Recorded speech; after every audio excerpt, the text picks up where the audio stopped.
Hi, Hello. how are you? I'm good. Just got back from Evansville. Oh, fine. How you doing? Good.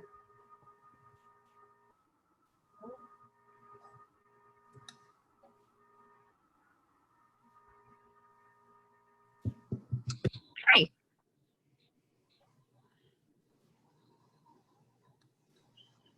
Hi, Jen. How are you? Good, how are you? Good. Blinded.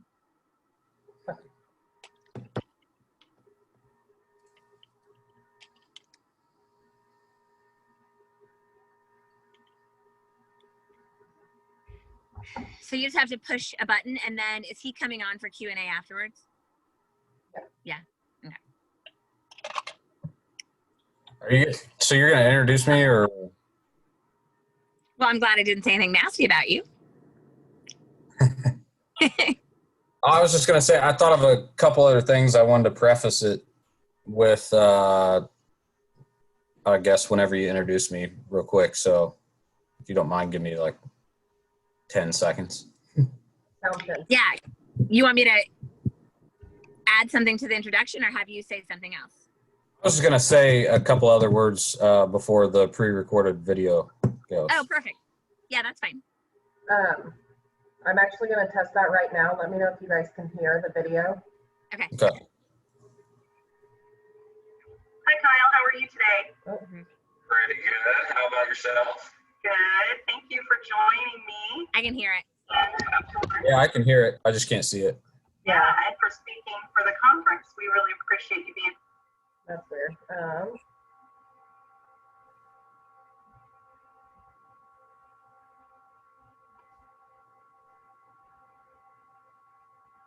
I can barely faintly see it, but Is it's it like black? it's all black. It's Yeah. black.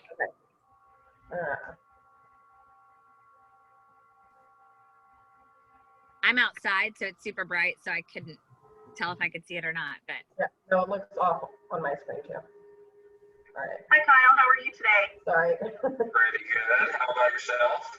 Good. I'm good. Yeah, and for speaking for the conference. We there really. you go. Yeah, there you go. Glad to be here. All right, cool. Good. And you can hear it pretty well. Yep. Yeah, it's good. Lovely.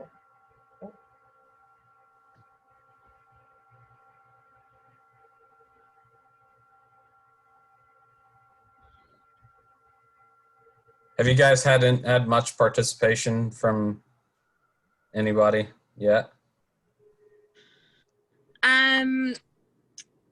We were doing a t-shirt. I was doing a t-shirt pickup with Nikki yesterday during the 12. So I don't know.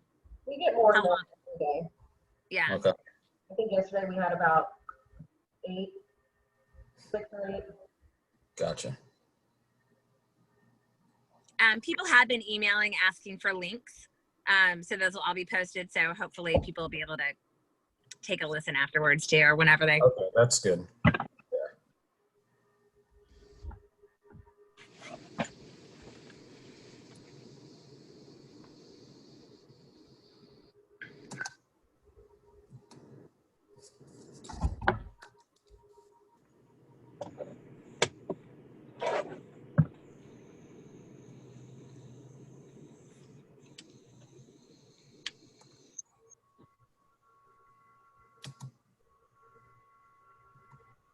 Kyle, I thought we'd meet either up like this on Zoom or whatever, virtually after. Well, next week is pretty rough, but after that to talk about next year if you want. Awesome. Yeah, that'd be great. Okay.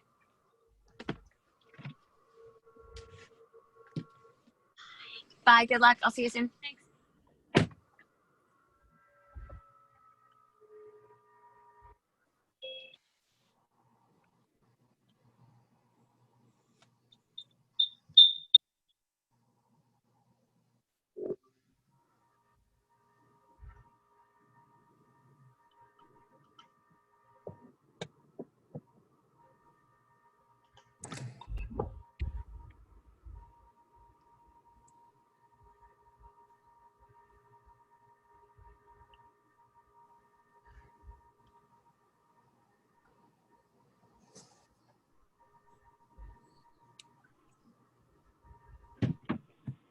What's up?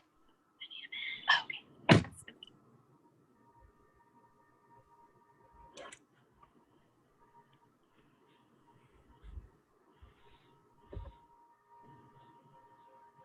You want to do like 2 minutes after? Yeah. Okay.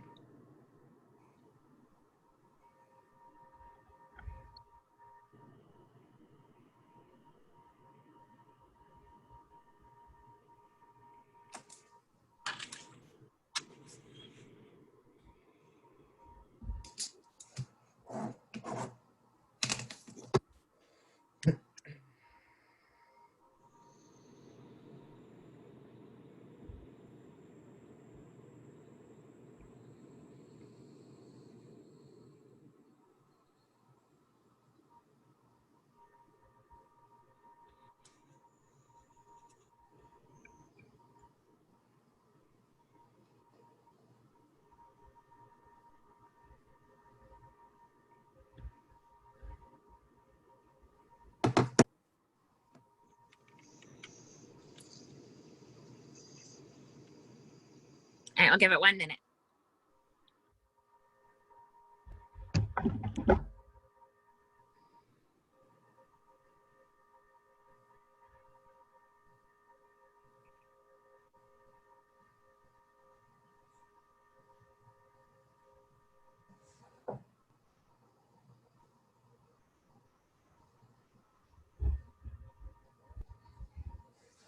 We probably could have done this just live instead of pre-recorded, but oh well. Now you don't have to worry about it. Yeah, that's true.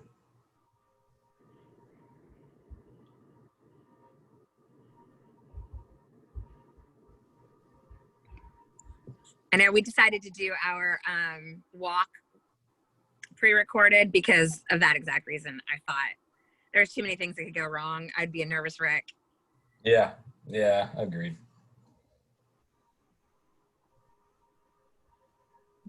All right, you ready, Melissa? Yep. All right, let's go.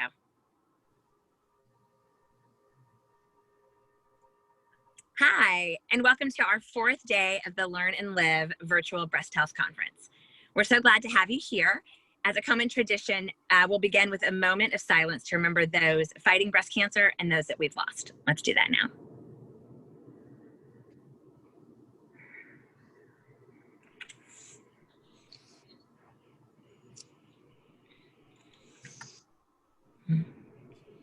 Thanks. We want to thank our sponsors for coming out this week, and also like to thank our speakers. Our sponsors are Lilly Oncology, Seattle Genetics, AstraZeneca, and Walgreens. Komen Central Indiana is dedicated to one cause, and that's ending breast cancer. We're committed to our mission of research, and this year alone, Komen has invested more than $16 million into breast cancer research here in Indiana. We had the pleasure of speaking with one of our top fundraisers who helped make that happen, Kyle Vannoni, about his event and fundraising during a pandemic. Kyle lost his mother, Peggy, to breast cancer when he was only 12 years old.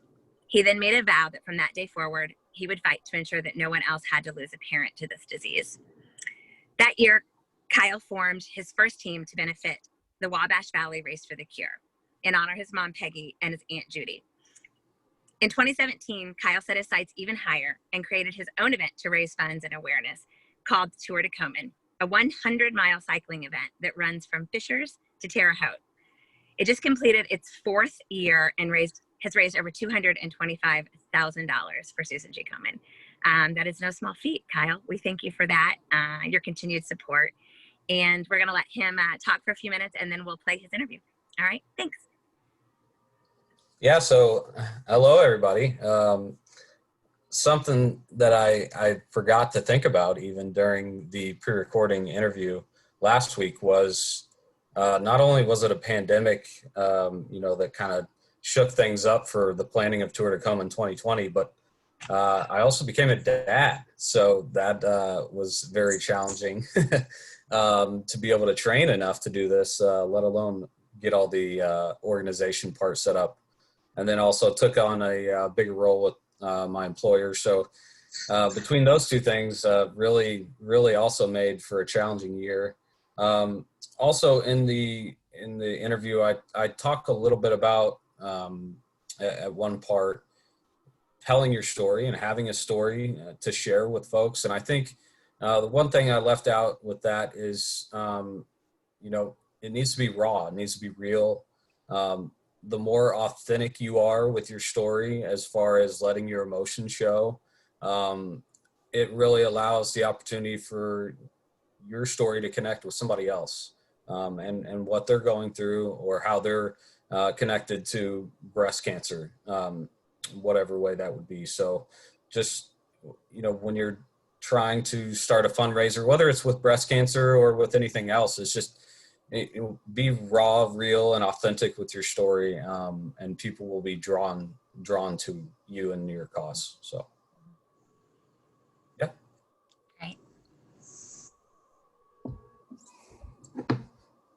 Great, thank you. Well, we will show Kyle's interview and then can take some Q&A. Hi, Kyle. How are you today? Pretty good. How about yourself? Good. Thank you for joining me. No problem. Yeah, and for speaking for the conference. We really appreciate you being here. Glad to be here. I'm just going to start off with the most obvious question. Tell us a little about yourself and what or who was your motivation to get involved with Susan G. Komen. All right. So my name's Kyle Vannoni. I grew up in Riley, which is a small town about 10, 15 minutes outside Terre Haute. I now live in Fishers, Indiana with my wife, Chelsea, and our little baby Gino, about 6 months old. I lost my mom, Peggy Vannoni, to breast cancer when I was just 12 years old. That spring, April 20th, is when she passed away. And later that fall, in October, was the first ever Wabash Valley Susan G. Komen Race to the Cure. So our family decided to get involved in that, and afterwards, with, you know, all of our immediate family came in town to do the run walk out at St. Mary of the Woods College, and then afterwards that evening, everybody came back to my dad's house, and we just kind of cooked out and hung out and told stories and all that stuff. But my dad kind of led the team several years. You know, I was young, and then I kind of took it over later on. But yeah, we've been fighting and fundraising for Susan G. Komen against breast cancer since 1997, a really long time. So, you know, my aunt Peggy's sister, Judy, also passed away from breast cancer, and you know, it's been a struggle to you know, continue to find that hope every year that we're going to find a cure, because we've been doing it for so long. But you know, just knowing that my mom would never want me to give up, my aunt Judy would never want me to give up, keeps me going each year, for sure. And they're the reason why I got involved in Susan G. Komen. Wonderful. Well, I always am sorry that I never had the opportunity to meet your mom or aunt, and now that I've been involved with Komen, meeting all of the people that you grew up with, the ladies that have been involved with Komen, is just, I always tell them I want to live in your neighborhood because everyone's so close and just such awesome people. It was a blessing for sure. It still is. Yeah. So tell us about the Tour de Komen and how you came up with that idea. So, growing up, I was always competitive. Played baseball, all kinds of sports: baseball, basketball, a little football, wrestled. Did a little bit of sprinting, never long distance. So it's weird that now I enjoy an endurance sport and cycling.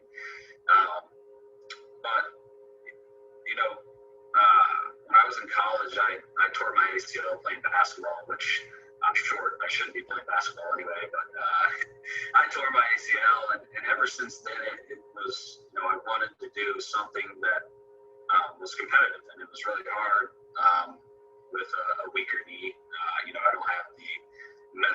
team that professional athletes have to recover from injury like that. So, it's still not 100%, I would say. But, cycling was a way that I was able to compete against myself as far as once I got into it. I didn't have a real actual road bike. Will Rayner just took me out on the Ronan one time, and I was just riding a hybrid bike that we had bought to bike to dinner, Chelsea and I. And so then I was kind of interested in it. I went on a ride with him, and we rode 20 miles, and I just thought that was crazy. And then, a couple weekends later, he took me on a 40-mile ride, and I thought that was just crazy, But we were out on a ride one day, and he said, "What are you going to do for Tour de Komen this year?" Because we had typically raised like anywhere from $500 to $1,000. Once I kind of took over the team from my dad and kind of led and pushed for donations and people to sign up for Team Kyle Vannoni, Judy Devine, all those years. I was thinking, like, what can I do to really engage the family instead of just saying, "Hey, donate," "Hey, join our team." and it kind of became old, a broken record of me saying the same stuff every year. It's like, how can I get people to do more and get excited about this? And I was like, well, now that I'm riding my bike, I could, from my dad's house in Riley, ride to the Wabash Valley race in Cure, run the race, and then bike home, and then swim across the lake in our neighborhood that I grew up in, like a mini triathlon thing, and take bets of my finishing time and all that kind of stuff. And we were on this bike ride, and Will said, "Well, no, why don't you just ride to the race?" I said, "Yeah, that's what I'm going to do. I'm going to ride to you." "No, ride from here to Terre Haute, ride to the race like the day before or something." I'm like, "Oh, you're on. You're on. This is going to happen." So, that's where it kind of came from. And then we just talked to, close family, my cousin Emily, who's, on our Tour de Komen board. She does so much work for the organization with myself, her and her husband Vladimir. But anyway, they're all competitive. They run marathons. Will's wife Sarah, my cousin, she runs marathons. They're all active. So it was easy to find a few people that would be willing to do it with us, right? So my boss is a cyclist, so he's done it every year since the first year. But we just had 7 of us started out of my driveway, and I think that year we raised $23,000. So we went from raising, the year before we had raised, somehow I got people to raise $10,000 without the money, but we went from 10,000 to 23,000 that first year, and I really knew at that point that this had legs. We could do something crazier each year, and that's how Tour de Komen began. And so obviously we all know this year is different and weird, and nothing has been the same this year, but you still did it, and you still had 9 guys total? Nine this year, yeah. We'll start 15, if you drop out last minute, so right. 9 it was. So tell us about last year and how you grew to what it was last year, and then the fact that you were still able to do what you did this year in a pandemic. Yeah, so first year, 7 riders, 23,000. The second year was 15 cyclists. We raised 50,000. So my goal was always to double every time. I'm in sales, so I'm always trying to just crush last year's numbers. So that's how I am. And then, so last year was our 3rd year. I think this is all about just telling your story and trying to find something passionate about, or that you're passionate about, that you really feel like you can drive a lot of energy around and inspire others. And I just reached out to Reggie Miller on Instagram, slid into his DMs and just told my story real quick. Called him Mr. Miller. and just told him my story real quick. I knew he was an avid cyclist, not so much road, more mountain biking, but I knew if he was as competitive as I am, which we all know he is, he would be at least interested in it. So I remember getting home from work one day, I think it was in May that year, and I got a call from, a California number, and it was his manager, and she just started asking all these questions. And at first I said, I didn't even answer. I just kind of, answered the phone and then sat there thinking that it was a telemarketer. And finally she goes, is this the bike line? Is this the phone line for the ride, for the Tour de Komen? I was like, oh yeah. So it was really kind of crazy how it all happened. But she asked a bunch of questions and we got a lot of details worked out. But then he decided to come ride and bring some professional female cyclists with him. We were able to go from that 15 cyclists all the way to 50 last year.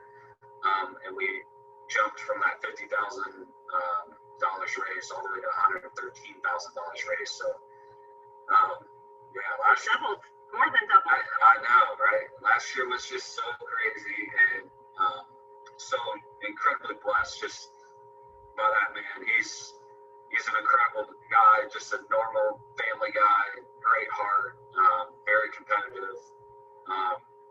It was really cool to get to know him on a personal level, for sure.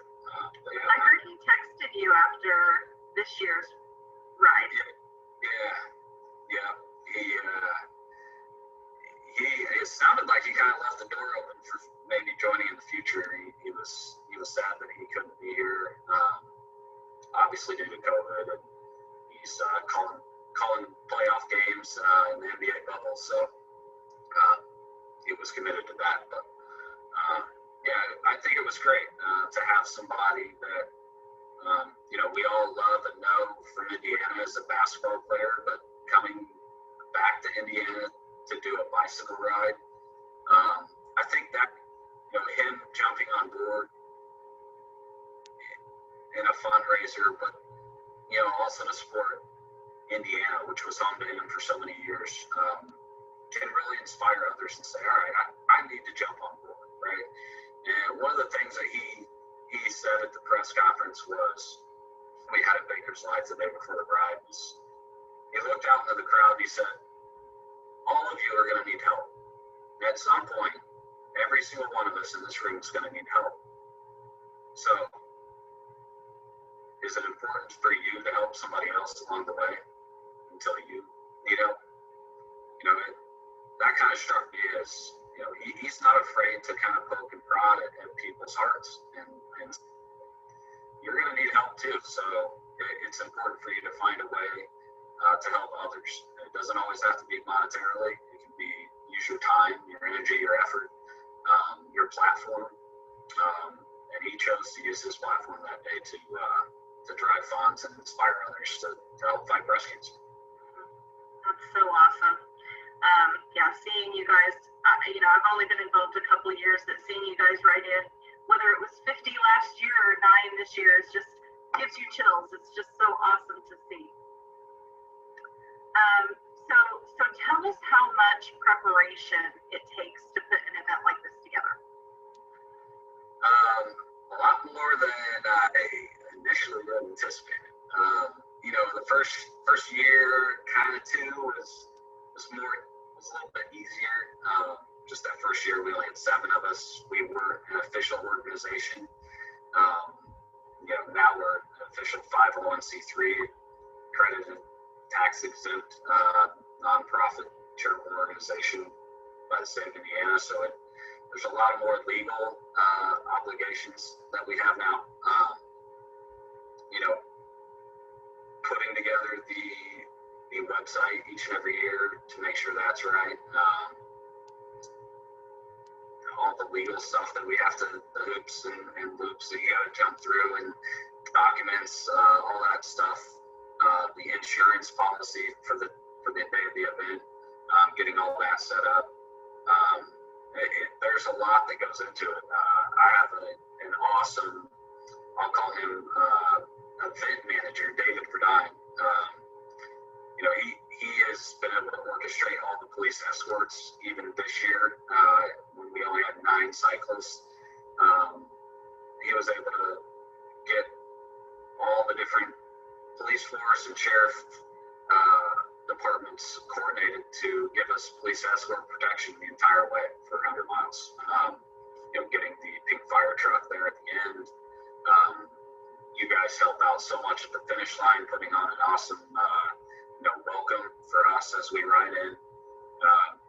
There's a lot that goes into it, but there's not a day that goes by that, that's an inconvenience to me. It's a challenge, and it's important, to make all those things come together. That's so awesome. So you mentioned that you have a lot of your friends or your boss that ride with you. So when you're reaching out to get those people that want to join you, how do you get them to sign on? How do we get cyclists to join us? Yeah. Well, this year we put out some flyers at some key cycling shops.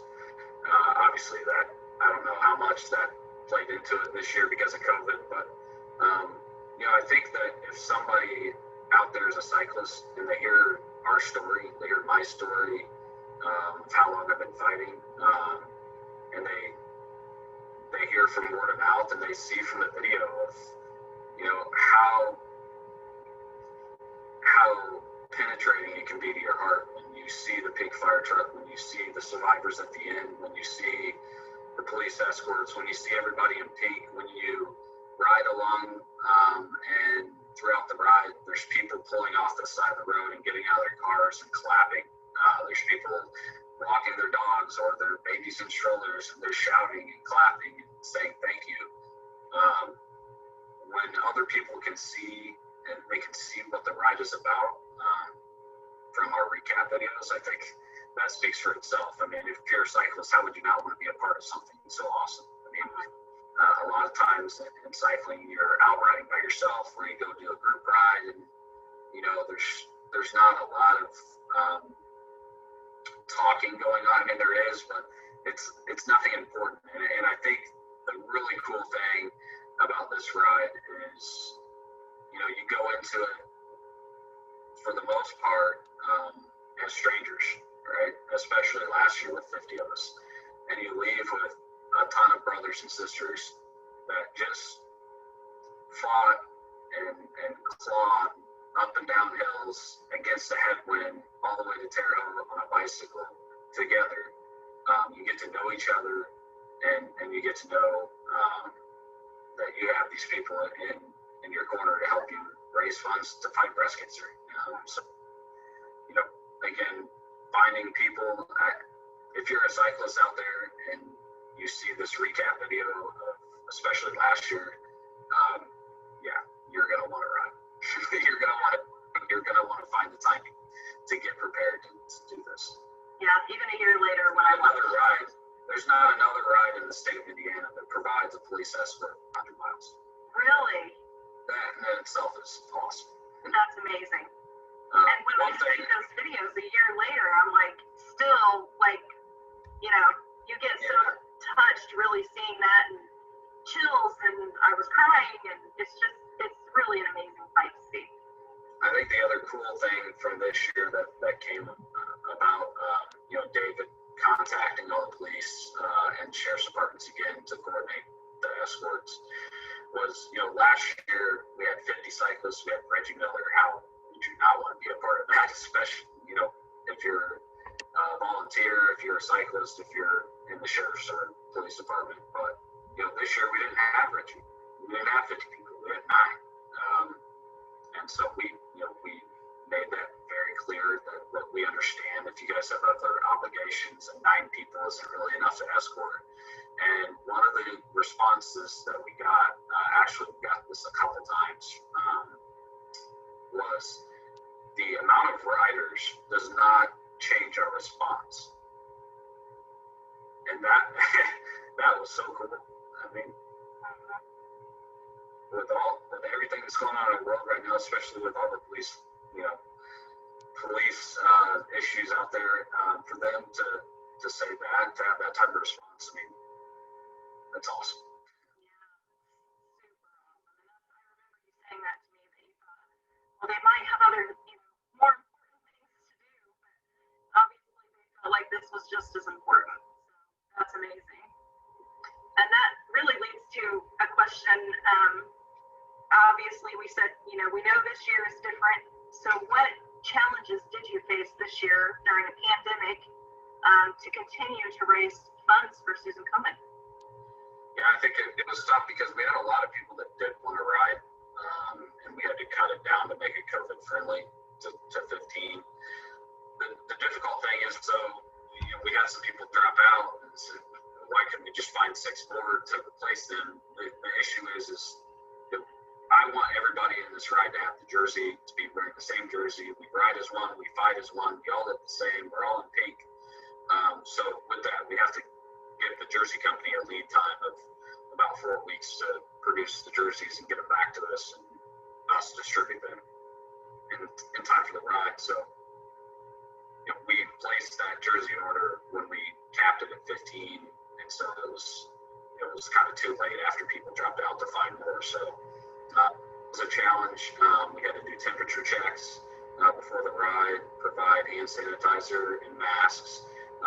Not crazy challenge at all. It's easy to figure out, but it was one more step to being, making it COVID friendly.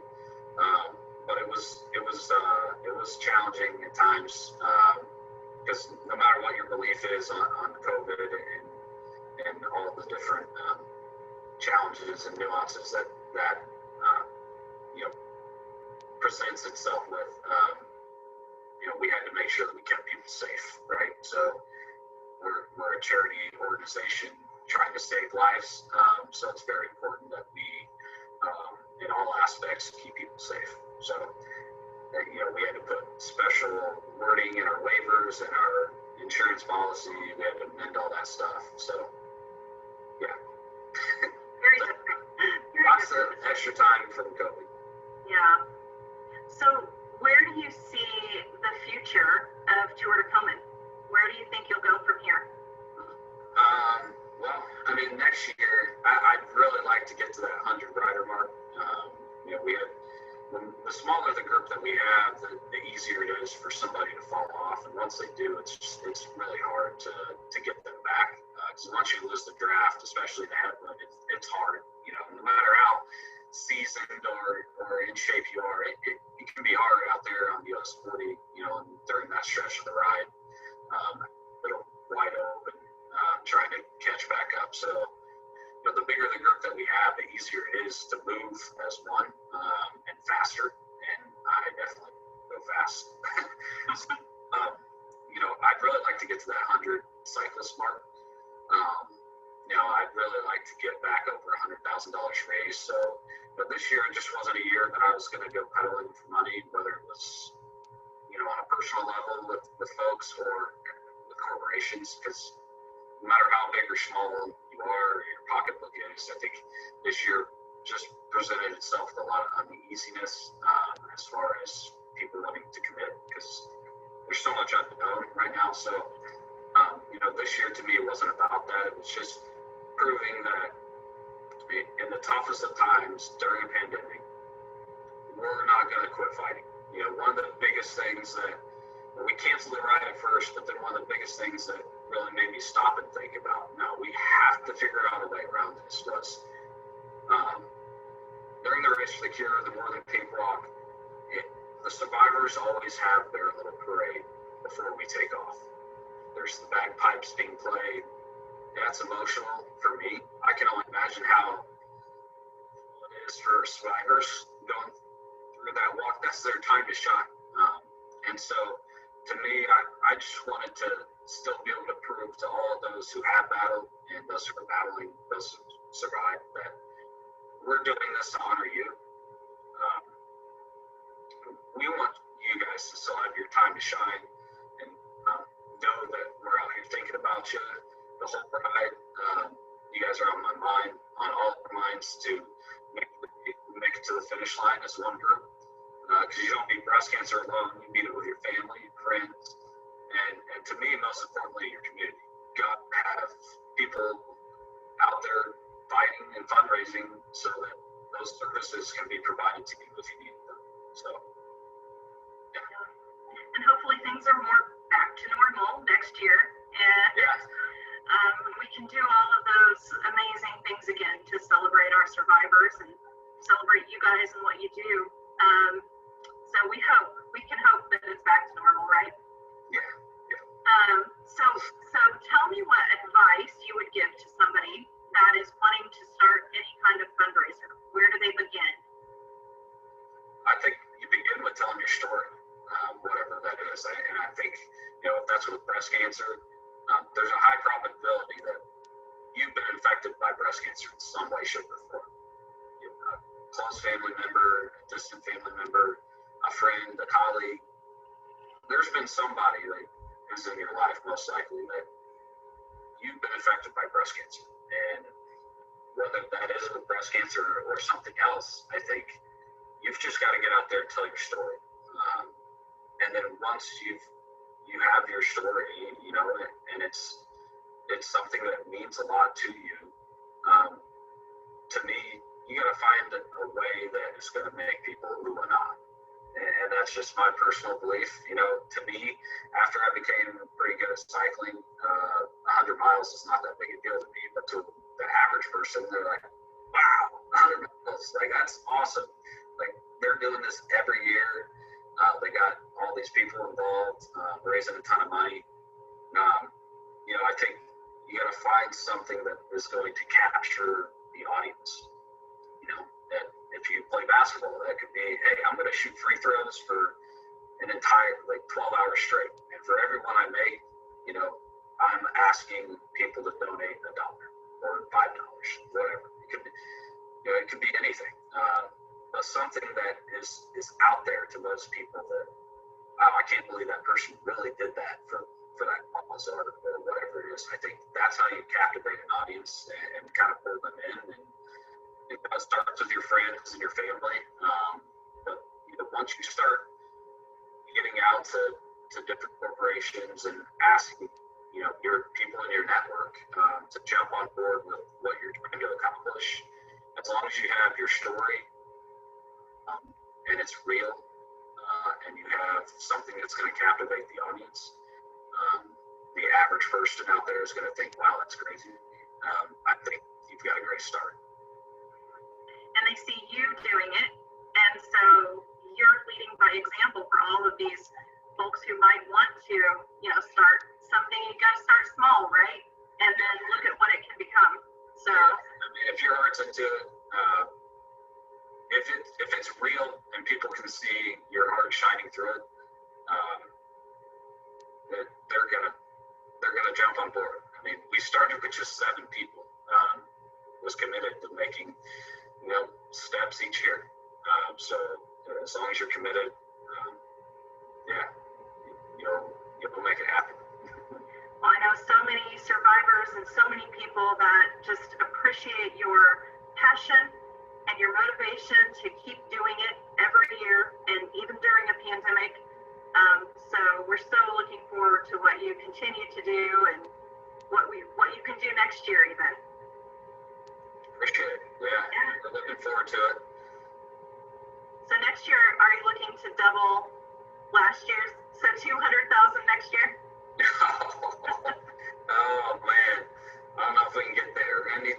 I'm calling out Tony Kanan right now. I've been reaching out to him. Hey Tony, come on man, I know you're a cyclist.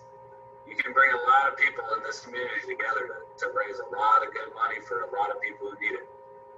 Let's go TK, come on now. And to your point, you never thought you would hear back from Reggie last year, and there you were. So just do it, right? Just reach out to somebody, and if you don't hear back, you don't hear back. But look at how awesome, it's become. So really a very cool thing. Thank you. All right, thank you, Kyle, for joining us, and we'll have a Q&A right after this video. So we appreciate you and everything you do. Thank you. Appreciate it. Yeah.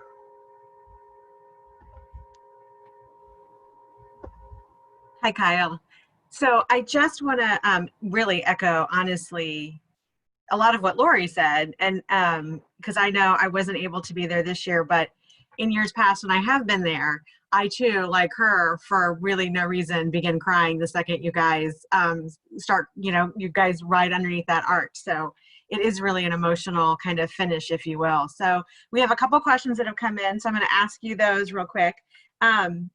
The first one is, what surprised you the most as you've been doing this?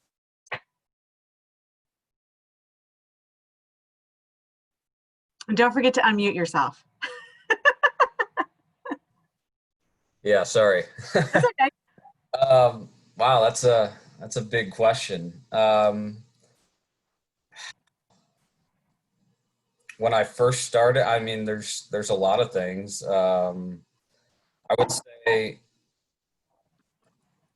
from the cycling aspect, I guess, riding 100 miles didn't seem as hard as it actually was when you incorporated the hills in US 40. So I think our little group of 7 was a little shell shocked once we got off of flat ground and got on US 40. So that was a lot tougher. Now that you have those, we call them in cycling like little mental cookies in the cookie jar that you can pull out from time to time. I mean, now that we've ridden this route 4 years, I mean, you can draw on those experiences and know, all right, I can do this no matter how, I may not be in shape this year. So, so that shocked me the first year. It'd probably have to be Reggie Miller joining. I mean, I'd never thought that would happen. I reached out to several people through social media, just trying to see, if they would, contribute, not just maybe writing, but also helping to raise funds and stuff. And I wasn't getting any responses. And so for Reggie to respond, that was pretty awesome. I think that's when I really knew that this thing could really pop and have a long, long life. So I definitely have to say it's probably Reggie. And somebody else asked, you mentioned all of the legal work and getting the website and everything up. And so I had a question from somebody who was asking about, will there be a recap video for this year since you were so much smaller? Okay. No, we're just going to draw on the last year's. We're going to continue to ride the foothills of that because, we just didn't have an audience to really there's only 9 of us, so we didn't have anybody filming in the back of my pickup truck in front of us this year. So with no recap video this year. But and then the other question I got was the website. If you could plug that, some people are asking, can they just look it up by Tour de Komen? Is there a specific website that they should go to learn more? Yeah, it's tourdekomen.org. So it's got our recap video still on there. And there's several different tabs and links on there that you can click to learn more about different aspects of the ride, and where the money goes, obviously, to you guys and all that stuff. But yeah, that website is tourdekomen.org. Perfect. And I'm just going to double check one more time. And we don't have a date yet. Just want to make sure. A couple of people have asked the date, and we can just say check the website. But again, it will probably be in the fall. Yeah, next year. So it's either going to be the last weekend, the last Saturday in September, or that first Saturday in October. Going back and forth. There's a couple different pros and cons to each. October is Breast Cancer Awareness Month. Growing up with doing the Susan G. Komen Race for the Cure as a little kid all the way until now, one of the greatest things is my birthday's on the 16th. And so it was always a special family thing to do, because the Race for the Cure used to be a couple weeks into October, and kind of came back more into September several times. So I've always kind of wanted to do the ride in October if possible, but you know, the other part is it's getting a little colder. So taking off at 8 a.m., you know, and another week later can be a little bit colder as the weather changes. It's so unpredictable in Indiana.